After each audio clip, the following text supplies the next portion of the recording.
ఇక ఉపాధి హామీ పథకంలో మహాత్మా గాంధీ పేరు తొలగించడంపై పోరుబాట పట్టింది కాంగ్రెస్. ఇవాళ పారడైజ్ సర్కిల్లోని గాంధీ విగ్రహం దగ్గర నిరసన తెలిపారు రాష్ట్ర కాంగ్రెస్ నేతలు. టీపీసీసీ చీఫ్ మహేష్ గౌడ్, రాష్ట్ర మంత్రులు, సీనియర్ నాయకులు అంతా ఈ నిరసనలో పాల్గొన్నారు. కేంద్ర ప్రభుత్వం గాంధీ, నెహ్రూల్ని టార్గెట్ చేసి వారి పేరు చరిత్ర నుంచి చెరిపేసే కార్యక్రమం చేస్తుందని విమర్శించారు నేతలు.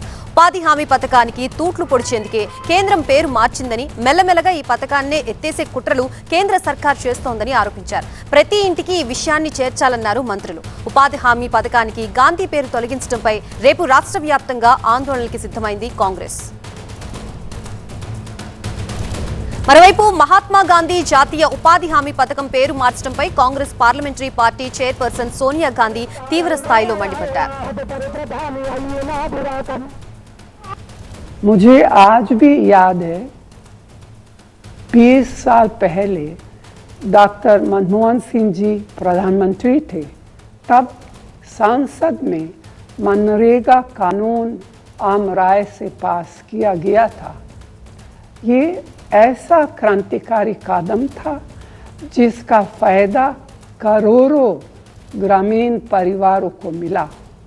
खास तौर पर वंचित, शोषित, गरीब और अति गरीब वर्ग के लोगों की रोजी रोटी का जरिया बना।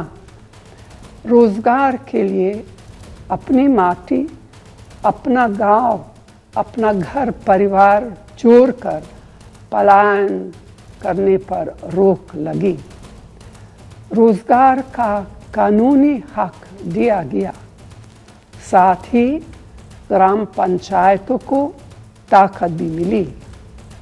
मनरेगा के जरिए महात्मा गांधी के ग्राम स्वराज के सपनों के भारत की ओर एक ठोस कदम उठाया गया। కాంగ్రెస్ నేతల నిరసనలకు సంబంధించి పూర్తి అప్డేట్స్ మా ప్రతినిధి ప్రభాకర్ అడిగి తెలుసుకుందాం. ప్రభాకర్, ప్రధానంగా వాళ్ళ డిమాండ్స్ ఏంటి, అలాగే ఏ విషయాన్ని ప్రజల్లోకి తీసుకువెళ్దామని ప్రయత్నిస్తున్నారు కాంగ్రెస్ పార్టీ? చాలా కాలం తర్వాత సోనియా గాంధీ లేవనెత్తిన అంశం గ్రామీణ ఉపాధి హామీ పథకాన్ని పేరు మార్చడం, అట్లాగే దానికి సంబంధించిన మార్పులు చేయడం. ఇదే అంశం పైన ఇప్పుడు దేశవ్యాప్తంగా రచ్చ నడుస్తుంది. కాంగ్రెస్ పార్టీ ఈ అంశాన్ని ప్రతి ఇంటికి తీసుకెళ్లడానికి ప్రయత్నం చేస్తుంది. ప్రతి ఇంట్లో కూడా ఈ అంశం వెళ్ళాలి. ప్రతి గ్రామీణ ఉపాధి హామీ పథకంలో పనిచేసిన ప్రతి ఒక్కరికి కూడా ఈ అంశం పైన అవగాహన కల్పించాలి అనేది కాంగ్రెస్ పార్టీ నిర్ణయించింది. ఆ క్రమంలోనే ఈరోజు పీసీసీ ఆధ్వర్యంలో గాంధీ విగ్రహం దగ్గర నిరసన తెలిపారు. మంత్రులు దాదాపు హాఫ్ ఆఫ్ ది క్యాబినెట్ ఈ నిరసనకు హాజరైంది. రేపు ప్రతి గ్రామంలో కూడా దీనికి సంబంధించిన నిరసనలు చేపట్టాలి అనేది కాంగ్రెస్ పార్టీ డిసైడ్ చేసింది. గ్రామీణ ఉపాధి హామీ పథకం 100 రోజుల పని గ్యారంటీలో భాగంగా తీసుకొచ్చారు. అప్పుడు పార్లమెంట్లో చట్టం చేశారు. 20 ఏళ్ల క్రితం చేసిన ఈ పథకం చాలామందికి తిండి పెట్టింది, చాలామందిని బ్రతికించింది, చాలామందిని కాపాడింది అంటూ parliamentary party chairperson Sonia Gandhi కూడా చెప్పారు. సో ఈ నేపథ్యంలోనే దాన్ని మరింత బలంగా తీసుకెళ్లాలి అనే అంశంపైనే కాంగ్రెస్ పార్టీ అప్పుడు ఏం చేసింది, ఎలాంటి నిర్ణయం తీసుకొని ఇది అమల్లోకి తీసుకొచ్చింది.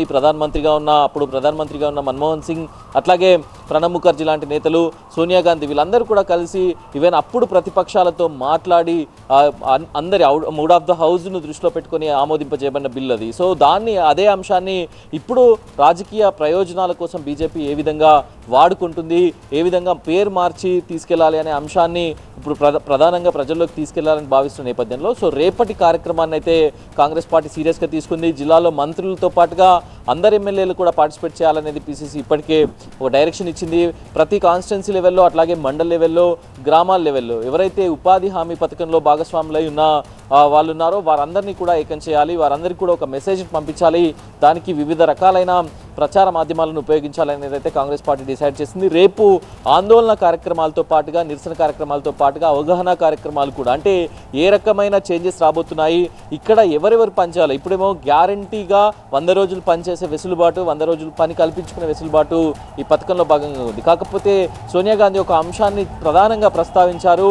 ఇప్పుడు మనం ఏం పని చేయాలో, ఎన్ని రోజులు పని చేయాలో అది ఢిల్లీలో ఉన్న వాళ్ళు ఎలా నిర్ణయిస్తారు, అది గ్రామీణ కూలీలకు కానీ గ్రౌండ్ స్థాయిలో, గ్రౌండ్ లెవెల్లో, రూరల్ స్థాయిలో ఉన్న వాళ్ళకి చాలా ఇబ్బందిగా మారుతుంది అంటూ సోనియా గాంధీ మాట్లాడారు. సో ఈ అంశాన్ని రేపు కాంగ్రెస్ పార్టీ బలంగా తీసుకెళ్లాలనే ప్రయత్నాల్లో ఉంది. Thank you Prabhakar.